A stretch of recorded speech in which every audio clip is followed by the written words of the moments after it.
Hello everyone. Today I would like to speak about the red cow as one of the scientific proof that the Torah that we received 3,320 years from the creator of the world, it's 100% divine.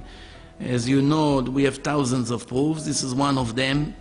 According to the Torah, the Jews need to have red cow to purify the high priest, the Kohanim, when they serve in Bet HaMikdash in a holy temple. Sometimes they become impure by touching a dead body or walking over a grave. So these high priests that serve God inside the holy temple are not permitted to enter the holy temple until they'll be purified by special water. Which water? The Torah gives instruction. You have to find a red cow. How many red cows we had in history? Only 9.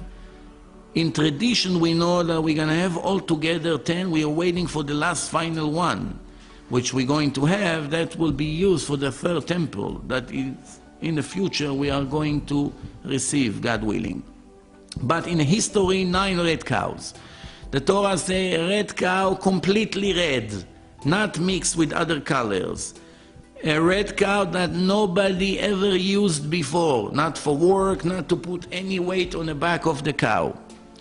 Once you have a complete red cow that nobody ever used, you slaughter it, you burn everything, you take the ashes and mix with special spring water from Jerusalem, from the Shiloach River, with all kinds of spices, as the Torah gave the ingredients.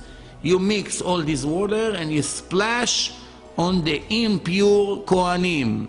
Every Kohen that is impure, there's a Kohen that splash on him this water, and now he becomes pure and is permitted to go and serve inside the temple. This is the background. The Midrash, which is a part of the oral Torah, asks a question. Are Jews permitted to buy a red cow from a Gentile, from a non-Jew?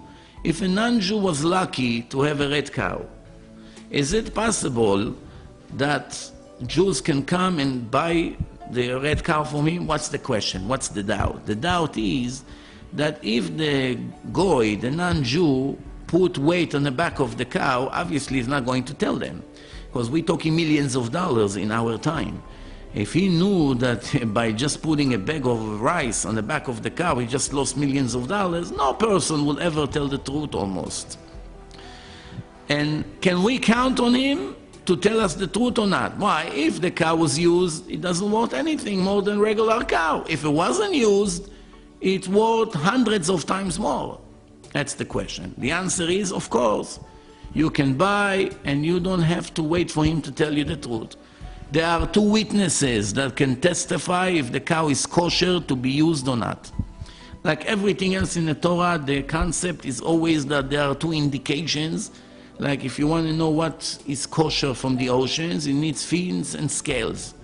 If you want to know which animals are kosher, they need to have split hooves and chew their cud. And here the same thing. The Torah said there are 2 signs in the red cow to know if somebody ever put weight on the cow before. What is it? There are 2 hairs in the neck and the eyes of the cow. Those are the indications to know if any weight was put on or not. The Midrash brings a story that the Gabaim, the people in charge of the money in the temple, they came to one Gentile to buy a red cow from him.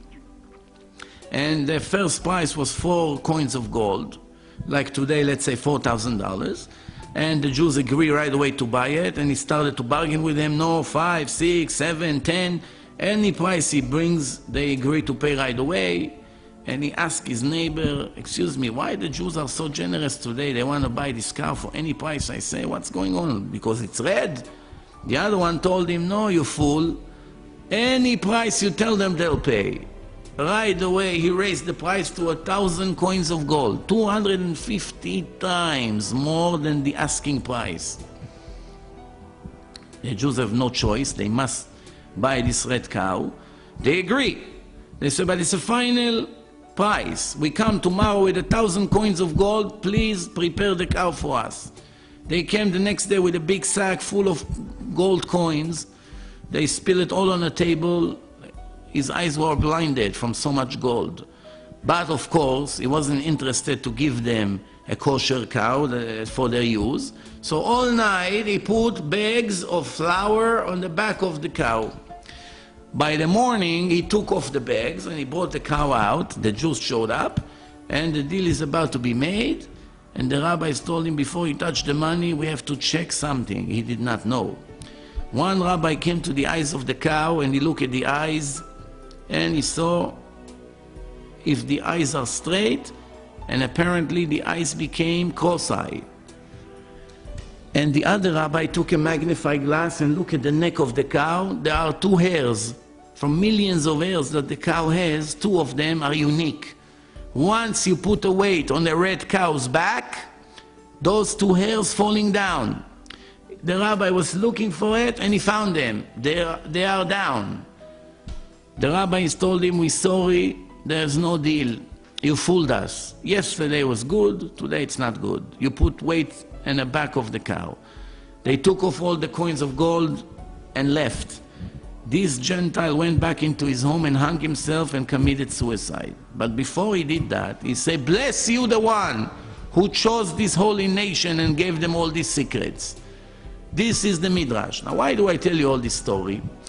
Because this story has a solid, strong scientific proof that the Torah was given by the Creator of the world and not by human being. How do I know? Very simple. Let's use common sense. As I said, the cow has thousands or millions of hairs. It's a very big creature full of hair. What human being possibly was even thinking about 2 of these millions of hairs that are unique?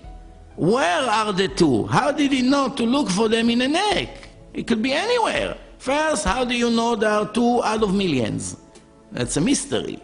Second, finally that you know there are 2, how do you know where in the body, where to start looking for them? Third, how do you know there is a direct connection between the eyes to the weight that you put on the back of the cow? The Torah says once you put weight on the back of the cow, the eyes become cross-eyed for the rest of the cow's life. That's it. And now you know, 2 hairs are down, you can never raise them back up, the eyes are cross-eyed, somebody put weight on a cow, it's obsolete, you cannot use it. The conclusion is very simple. No human being was able to write such a thing. He never had the knowledge, he didn't know what to write, what to look for. He couldn't even imagine such a thing in his wildest dream. Only the Creator of all cows and the Creator of this red cow that knew that secret. This is a divine secret. And he told it to Moses in Mount Sinai, and it was transferred from generation to generation until our time. Otherwise, there's no other explanation. Thank you for your attention and goodbye.